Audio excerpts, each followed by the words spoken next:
And you said that you were disappointed but optimistic. How are you feeling right now?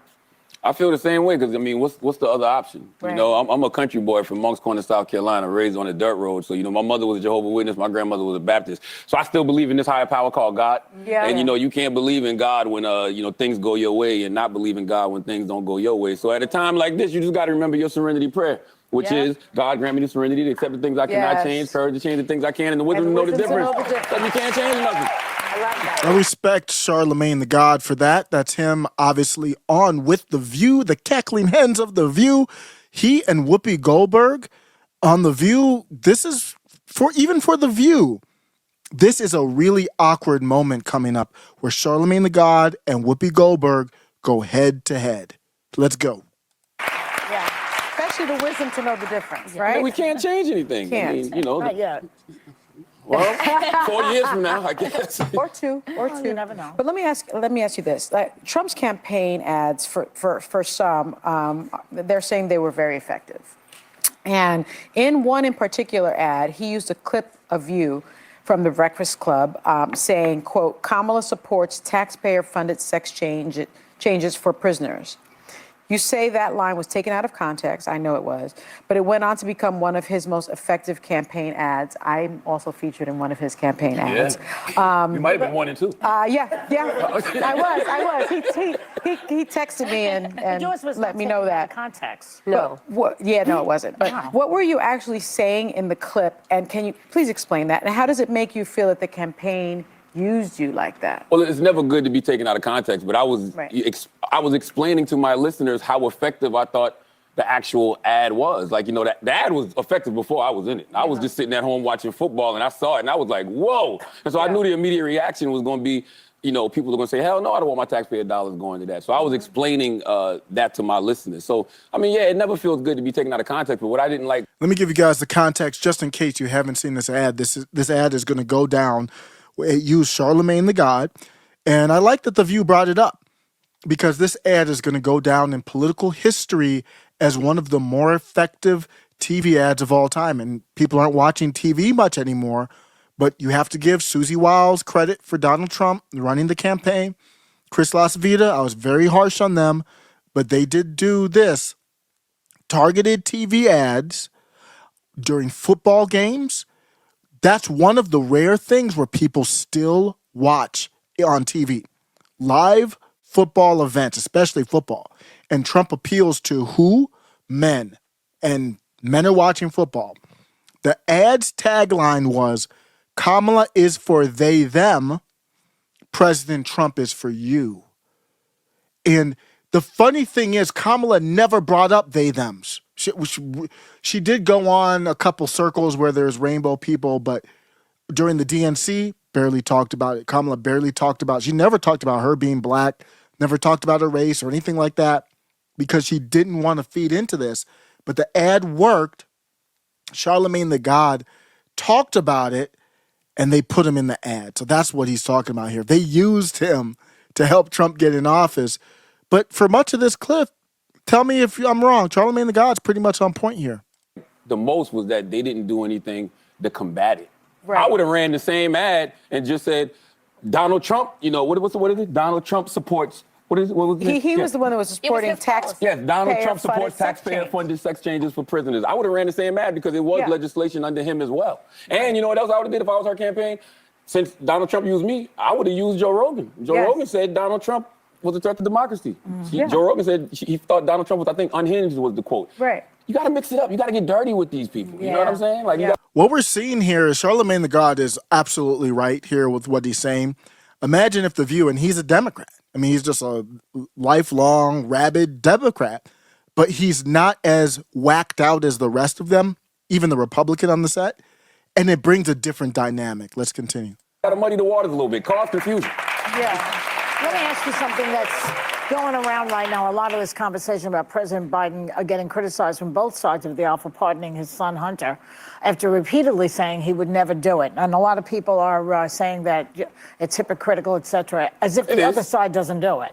But what's your reaction to it? I mean, I think all of the criticism is valid because, you know, Democrats stand on this moral high ground all the time. And, you know, they act so self-righteous. The reality is he didn't have to say anything in regards to whether or not his son wanted to be pardoned. He could have said, "Hey man, I'm not focused on that right now." But since they were calling Trump a threat to democracy, and they were saying that nobody's above the law, but they were speaking about him, that's what they were running on. So when he kept saying things like, "Oh, nobody's above the law. I respect the jury's decision in regards to my son," he didn't believe that.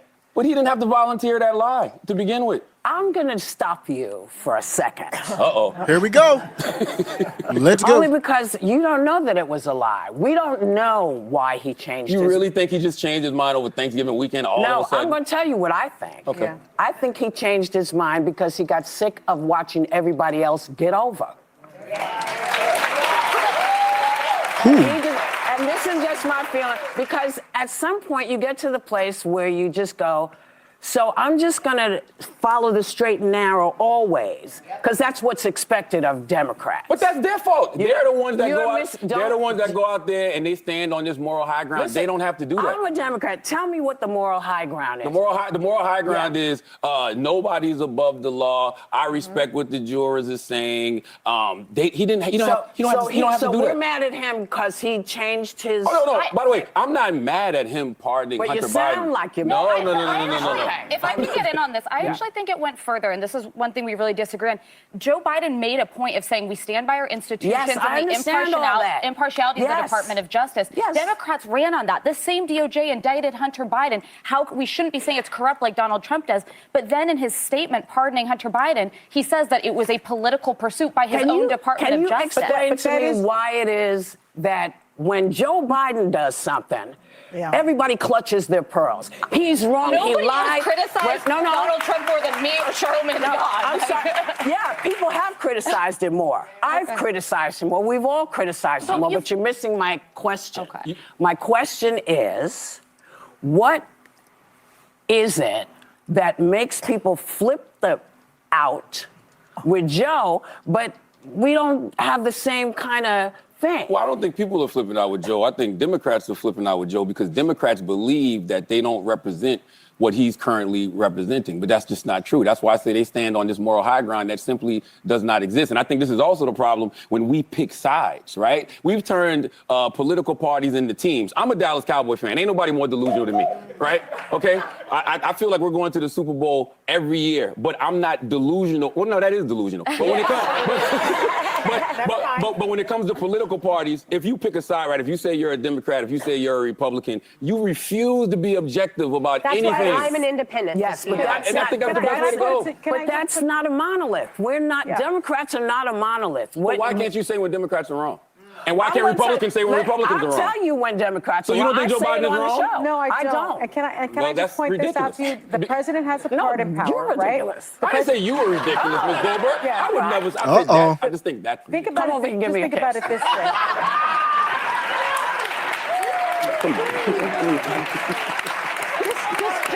Just very quickly. Can you reframe it in this way? Think about it maybe in this way. The president has the ultimate pardon power. Every president has done this, right? Yeah. And so people are saying is that Joe Biden is now a liar, as opposed to Joe Biden is someone who now knows that the person that is going to be in the White House is on a revenge tour and his son is on an enemies list. And so he is using his rightful power, his rightful political power, to pardon his son.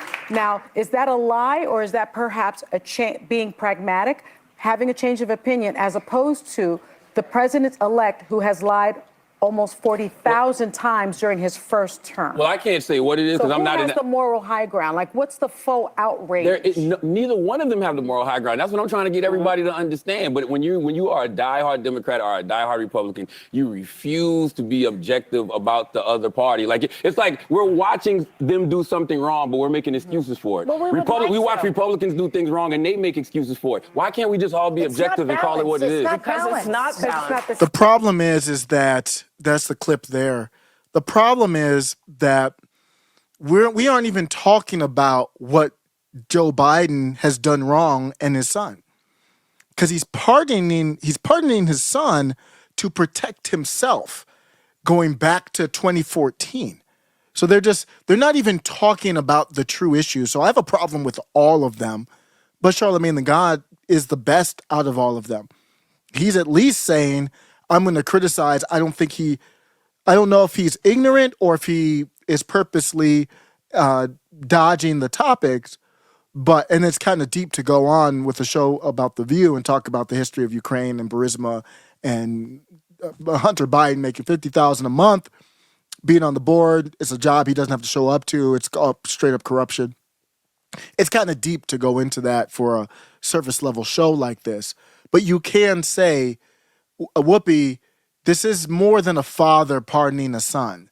This is they were in a criminal, allegedly, kind of agreement together, and pardoning the son protects the father.